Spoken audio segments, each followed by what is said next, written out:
やっほーい、山城です。沖縄編パート2始めたいと思います。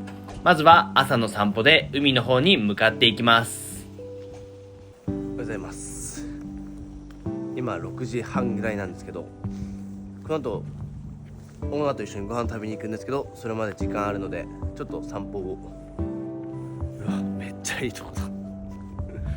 昨日着いたの夜7時ぐらいで、もう結構暗かったんで全体像見えなかったんですけど、めっちゃいいとこだ。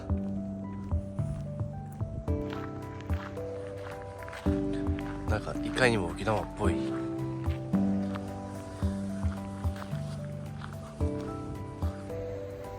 今コーラの自販機あると思って値段見に来たら、なんかよくわからん UCC で全然知ってるのがない。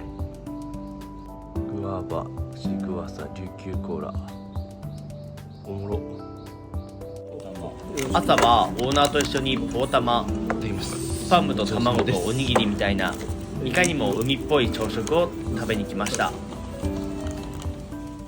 そして朝食後はオーナーにビセの悪みに連れてきてもらいました。さあ沖縄じゃないですか。今回の旅行で沖縄のことをすごい好きになったんですけど、その中でもこの場所が山城のお気に入りです。すごい、映画の中じゃないですか。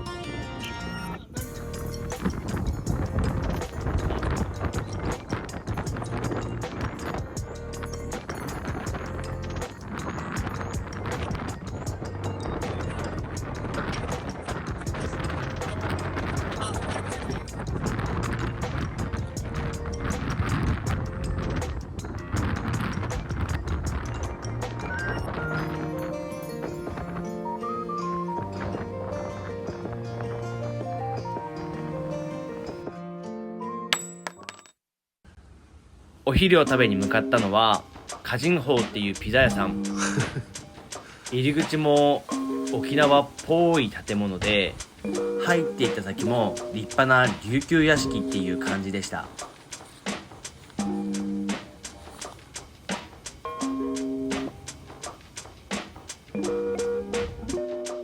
広場を抜けた先は本部町を一望できる高台になっていて、改めて山城沖縄に来たんだなとすごい実感しました。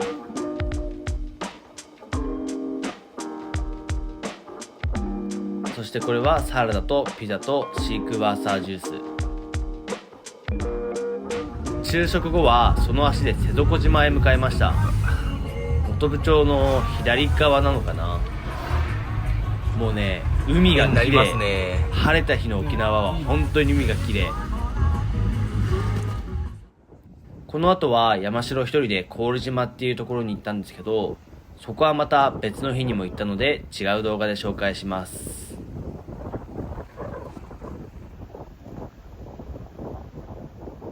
夜は近所の人たちが集会を開いてくれて、そこで現地の料理、ゴーヤチャンプルだったり刺身だったりを食べました。ごちそうさまでした。パート3へ。